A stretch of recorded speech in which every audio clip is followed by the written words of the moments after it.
Well, hello and welcome back to the Andrew Eborn Show with me, Andrew Eborn, and the wonderful trip down the glorious radio waves to the radio laureate himself, Mike Read. How are we doing, Mike? I'm very well, Kira, yes.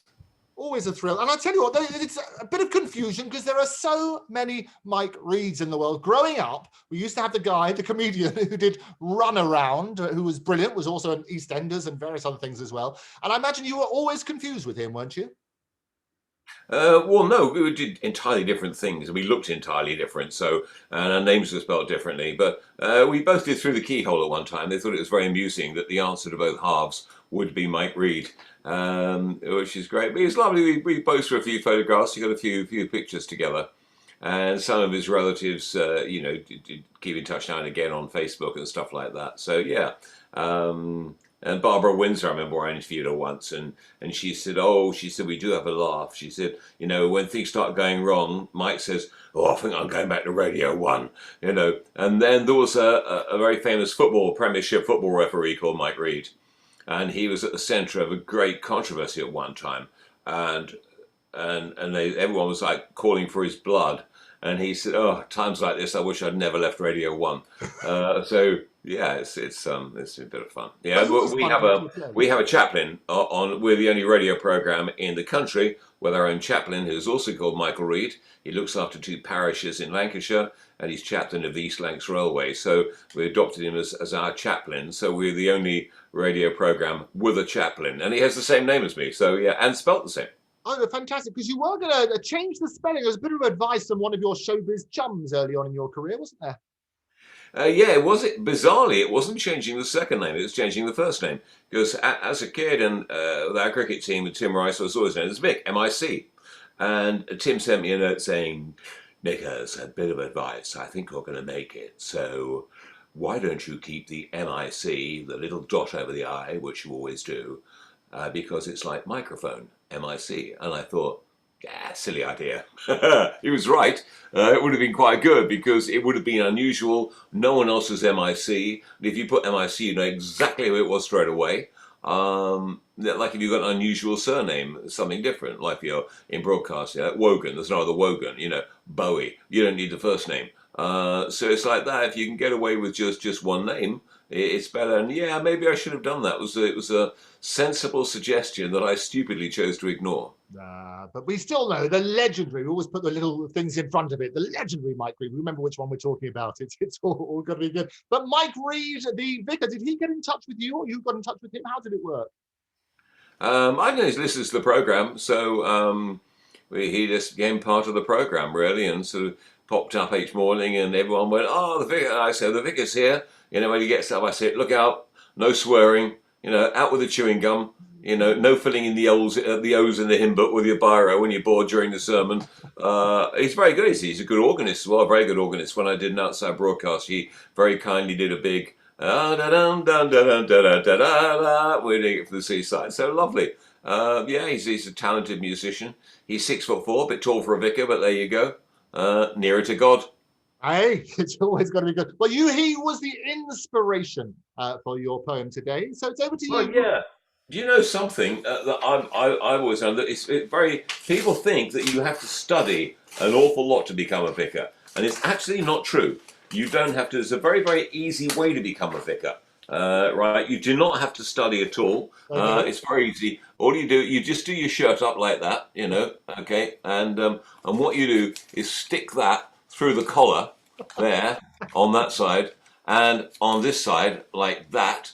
Okay, I can't see it because I haven't got a mirror. No, it but looks it's good. something like that, and you do that. I haven't got it because I haven't it done up properly, but it turns into. If that stays to the whole poem, we'll do this. This will confuse them. It's over to you, Radio Laureate and Reverend Mike Read. Our chaplain. We're proud of our chaplain, the vicar, to you. He blesses the listeners. He's tickety-boo.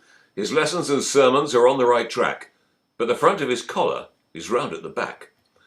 Though he hobnobs with bishops and deacons, he also hobnobs with the lowest of low. He comes last in the quiz week after week, but he's trying to show us that it's really the meek who shall inherit this home we call earth. To the church hierarchy, he's proving his worth. Don't invite him to pay his respect at the wakes, 'cause he'll eat all the sandwiches and eat all the cakes. And when the teapot arrives, there is more than a flicker when he hear those 3 words, "More tea, vicar." He's chaplain of the East Lancs Railway too, and he has more than one parish. In fact, he has 2. Although he's well trained and a qualified theologian, he could play the organ at the Gaumont or Odeon. When he pulls out the stops, he's a real rocking vicar. He plays like Rick Wakeman, only better and quicker. He's tall for a clergyman, they're normally shorter. I reckon at birth someone stretched his aorta. He religiously swigs the communion wine at noon, then chastises the choir when they sing out of tune. If he gets a promotion, he'll be over the moon. So he may be a bishop one day soon. Then it's off to get brand new clothes from the hosier, and he gets his own Morphian and Crozier. This incumbent's a wise man, built his house on rock, and he watches his radio flock around the clock.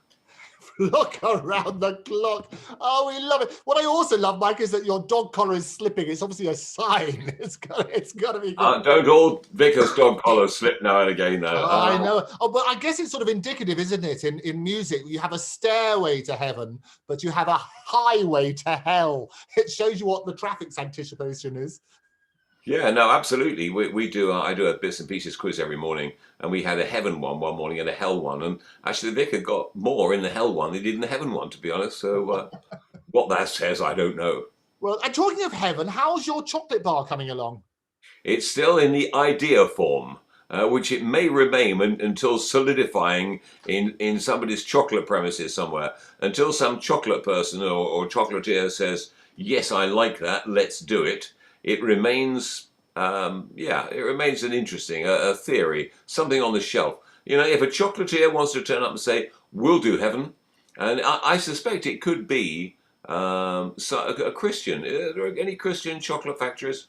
Well, because they're more likely to do it, aren't they, really, I think? And I can tell you that a couple of chocolatiers, we'll talk about this a little bit more, have been in touch about your milk and honey chocolate idea.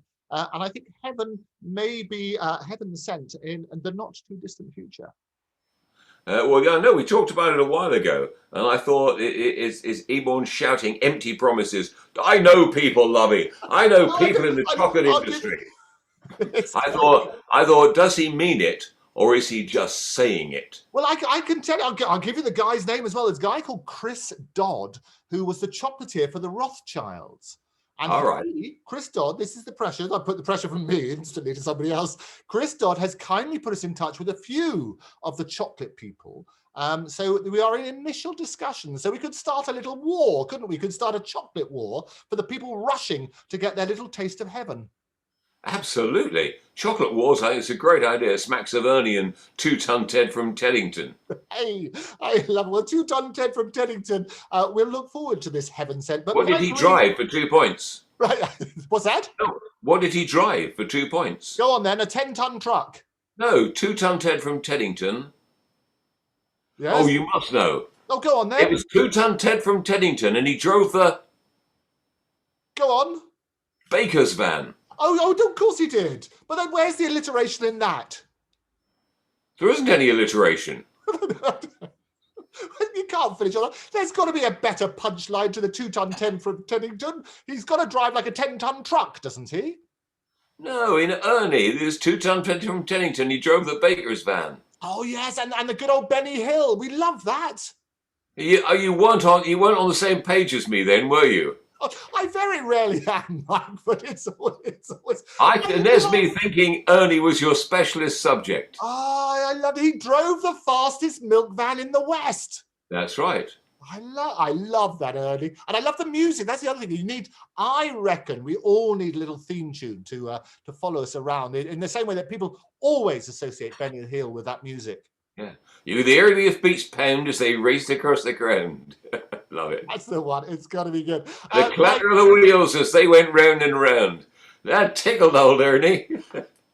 So we need some more comedy records as well, apart from your Heaven Sent. I think this is what we need, isn't it? The Shut Up in Your Face from Joe Dolce, the wonderful Ernie and Eric, all those sort of wonderful comedy ones. Yeah. We need a good comedy record again now, don't we?